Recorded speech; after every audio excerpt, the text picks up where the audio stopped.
إن كيد الشيطان كان ضعيفا.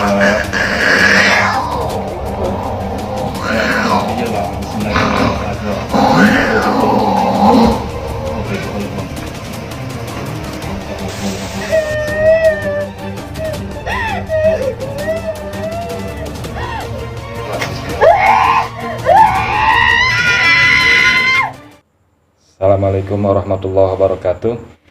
Hamdan wa syukurillah, sholatan wassalaman ala rasulillah, amma ba'du. Kembali kita berjumpa di channel saya, yaitu Ruqyah Ekstrim. Ya, alhamdulillah pada kesempatan kali ini akan kami tampilkan dokumentasi ruqyah massal. Ya, pada saat 2 tahun yang lalu kurang lebih pernah melakukan ruqyah massal, yaitu kepada rekan-rekan saya di kediaman saya waktu itu di Jakarta. Ada beberapa kejadian yang dialami oleh pada rekan-rekan yang pada saat itu ada hadir untuk mengikuti ruqyah. Nah, untuk itu mari kita kepoin. Jangan lupa like and subscribe-nya para pemirsa. Kita bangun bersama-sama channel ini, mudah-mudahan bisa sukses dan mendapat keberkahan Allah Subhanahu wa taala. Amin ya rabbal alamin. Mangga lajengkeun ta ieu videona. Ya, awal ceritanya pada waktu itu saya beserta rekan-rekan berkumpul di kediaman saya di Jakarta, tepatnya di daerah Cipinang. Di kediaman orang tua saya pada waktu itu kami berkumpul dan saya sudah menyiapkan air ruqyah untuk diminum kepada rekan-rekan saya. Setelah mereka meminum satu persatu air ruqyah yang saya siapkan, nah ini di gambar ada salah satu rekan, ya. Nah, ini dia, Kang Eman namanya nih, rekan saya, sohib saya nih waktu sekolah SMP. Langsung bereaksi dia, seperti gerakan macan gitu, maung. Tapi alhamdulillah ya, nggak brutal ngamuknya.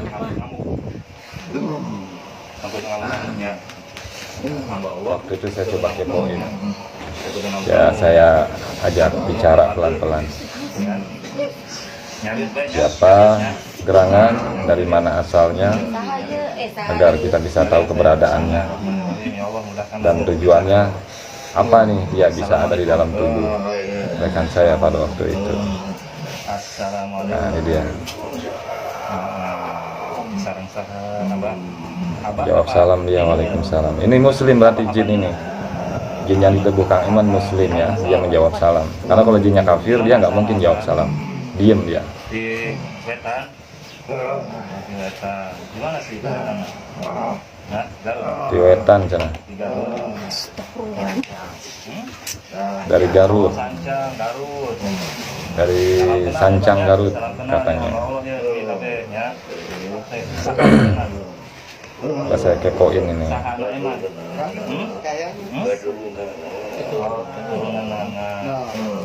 Di mana di Aki, di mana? Di Akina. Ya. Nah, ini kasus ini disebut dengan gangguan jin nasab yang histori atau riwayatnya turun dari pendahulu-pendahulunya gitu ya. Entah itu dari uyut, dari aki, kakek, atau nenek ya, yang mereka pada saat itu memiliki khodam dari bangsa jin, dan kemudian pendahulu kita, entah itu aki, nenek, atau uyut meninggal, di khodam tersebut dari bangsa jin masih tetap hidup, dan mereka punya misi untuk menjaga anak cucu keturunan daripada pendahulu kita. Pada saat pendahulu kita sudah meninggal, mereka tetap hidup karena diberikan umur panjang oleh Allah ya, bisa ratusan sampai dengan ribuan tahun. Nah, ini dia masih hidup, walaupun si kakeknya Kang Eman ini sudah meninggal, khodam ini tetap hidup. Dia punya misi terus menjaga cucu atau anak dari keturunannya.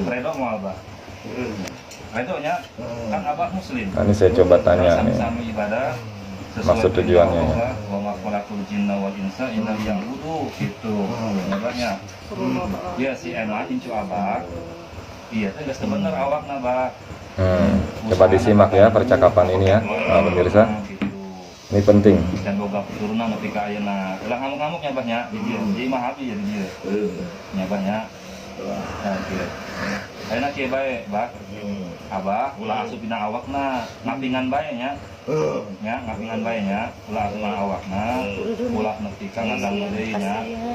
Kumaha carana mun abah rek keluar ya? Ditulungan ku abdi carana. Lewat mana? Lewat mulut atau lewat mana? Lewat mulut. Lewat dubur hayang keluar nate. Jadi si jin ini pengen keluar lewat dubur, di luar kebiasaan ya.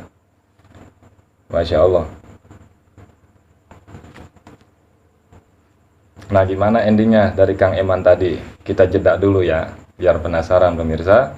Saya tampilkan scan yang lain dulu nih dari rekan saya yang lain yang setelah minum air yang sudah saya siapkan waktu itu, apakah ada yang bereaksi selain Kang Eman?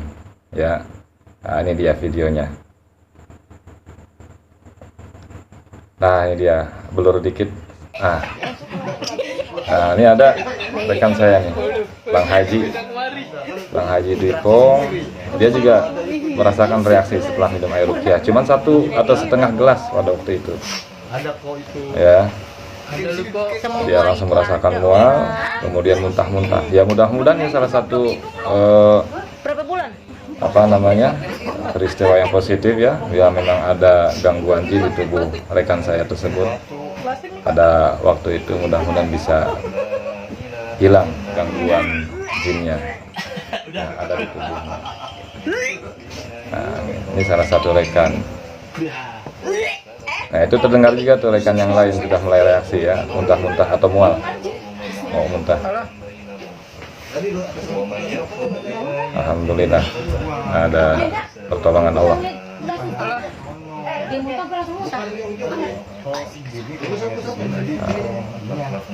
Ini scan yang kedua sebelum kita lanjutkan ke kasus Kang Eman tadi ya.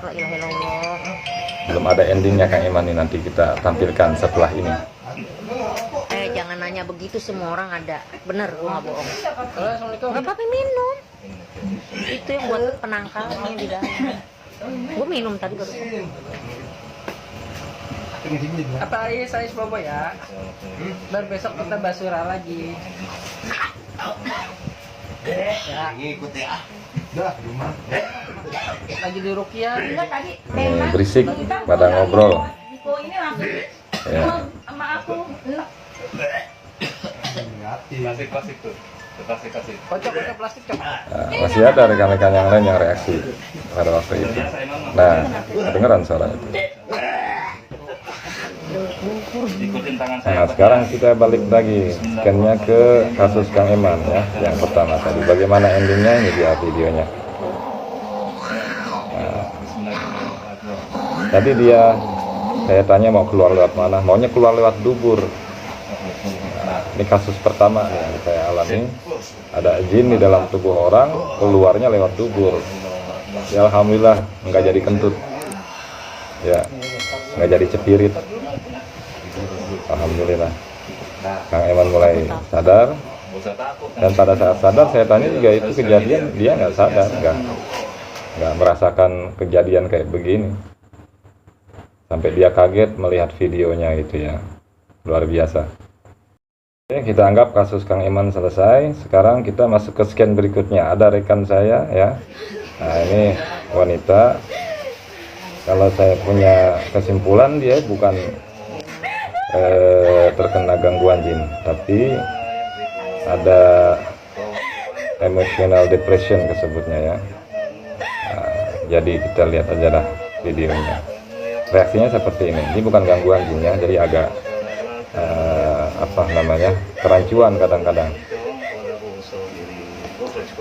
Jadi ya, emang mengalami mual-mual juga, kemudian muntah. Tapi saya yakin itu bukan gangguan jin, itu hanya emotional depression disebutnya ya. Dia mengalami depresi karena dalam satu peristiwa atau kejadian. Alhamdulillah ya, kayaknya keluar semua itu. Kita geser ke scan berikutnya ya. Ada salah satu rekan lagi ya. Ini wanita juga. Dia pingsan nih pada waktu itu. Mengalami shock depression juga setelah minum air ruqyah, dan dia melihat beberapa rekannya mengalami reaksi demi reaksi satu persatu. Secara visual juga mengundang traumatik. Jadi itu ya dokumentasi yang bisa saya tampilkan di kesempatan kali ini. Ruqyah massal beberapa orang rekan saya pada waktu itu, yang alhamdulillah satu persatu dari setiap orang yang mengalami gangguan demi gangguan dari bangsa jin, dan kemudian ada yang mengalami tadi apa namanya, emotional depression gitu ya, bisa selesai permasalahannya satu persatu. Nah, iktibar daripada video ini sudah saya sampaikan di video-video sebelumnya. Yang jelas kita harus tetap terus-menerus istiqomah, meminta pertolongan hanya kepada Allah dari segala kejahatan makhluk-makhluknya. Assalamualaikum warahmatullahi wabarakatuh.